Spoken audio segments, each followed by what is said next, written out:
Os guerreiros se preparam para a grande luta. É Jesus o capitão que avante os levará.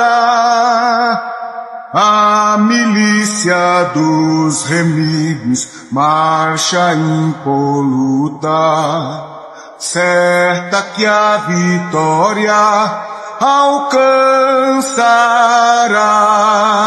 Eu quero estar com Cristo, onde a luta se travar, no lance imprevisto, na frente me encontrar, até que o possa ver na glória, se alegrando da vitória, onde Deus vai me coroar.